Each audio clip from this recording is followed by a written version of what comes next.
काँग्रेसची तुम्ही मिंदे झाला आणि पक्षाची वाट लावली। तुमच्या चिंध्या कोणी केल्या? ज्यांना तुम्ही मिंदे म्हणताय त्या शिंदे साहेबांनी तुमच्या चिंध्या केल्या ना। तिथे साहेबांचं जरा चुकतंच, तुम्हाला फक्त मिंधे म्हणतात। खरं तर तुम्हाला ना त्यांनी लाचार म्हणायला पाहिजे होतं। या राज्याचे मंत्री असून तुमच्याच भागामध्ये तुम्ही मार खाऊन घेता आणि तरीही तुम्ही या सरकारमध्ये आहात, म्हणजे तुमची लाचारी किती हे तुम्हीच बघा। एकच सांगते शंभूराज देसाई सह समस्त गद्दार टोळीला, शिवसेना शिंदे गटाच्या ऑपरेशन टायगर नंतर ठाकरे गटात राजकीय हालचालींना वेग आलाय। पुढे कोणताही मोठा दगाफटका होऊ नये यासाठी मातोश्रीवर दर आठवड्याला आमदारांच्या बैठका आयोजित केल्या जातात। याच मुद्द्यावरून मंत्री शंभूराज देसाई यांनी उद्धव ठाकरे यांच्यावरच निशाणा साधलाय। आम्हाला मिंदे म्हणणाऱ्यांच्या एकनाथ शिंदे यांनी चिंध्या केल्यात अशा शब्दात त्यांनी ठाकरे गटाची खिल्ली उडवली आहे।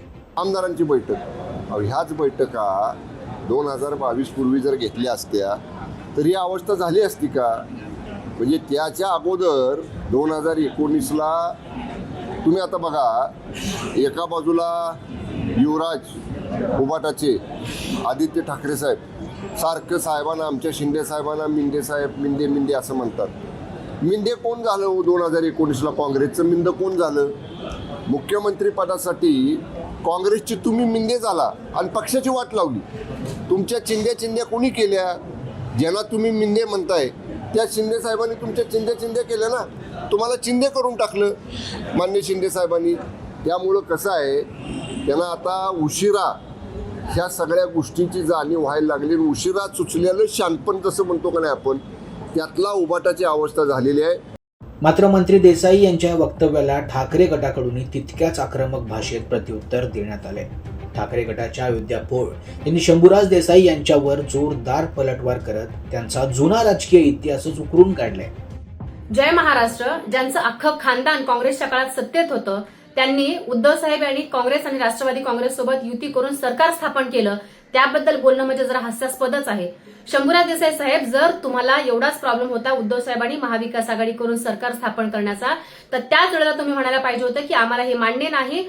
बरं साहेब, तुम्ही माझ्याऐवजी दुसरं कोणाला तुम्ही मंत्री करा, त्याला ते मंत्रीपद द्या, हे असं तुम्ही का नाही म्हणालात की आपण उद्धव साहेबांच्या काळामध्ये 2.5 वर्ष गृहराज्यमंत्री पद हे उपभोगलात?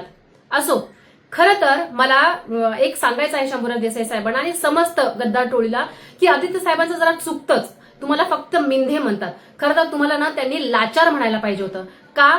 कारण तर उद्धव साहेब, मी या भाजपच्या मांडीला लावून बसू शकत नाही म्हणून मी राजीनामा देतोय असं म्हणणारे एकू मामा आज त्याच भाजपला अंगाखांद्यावरती खेळतात। आणि तुम्ही एक या राज्याचे मंत्री असून तुमच्याच भागामध्ये तुम्ही मार खाऊन घेता आणि तरीही तुम्ही या सरकारमध्ये आहात, म्हणजे तुमची लाचारी किती हे तुम्हीच बघा। एकच सांगते शंभूराज देसाई सह समस्त गद्दार टोळीला, आदित्य साहेब, उद्धव साहेब यांच्यावरती बोलताना आपण आपल्या मर्यादेत राहून बोला, अन्यथा तुम्हाला तुमची जागा दाखवायला माझ्यासारखी शिवसैनिक खंबीर आहेत। तुर्तास इतकंच। जय महाराष्ट्र। शिंदे गट आणि ठाकरे गटातील शाब्दिक युद्ध दिवसेंदिवस अधिक तीव्र होत असून आगामी काळात महाराष्ट्राच्या राजकारणात आणखी मोठ्या घडामोडी घडण्याच्या शक्यता व्यक्त केल्या जात आहे। या संपूर्ण वादावर तुमचं मत काय? तुमचं मत आम्हाला कमेंटमध्ये नक्की कळवा। Bureau report, Maharashtra news 24।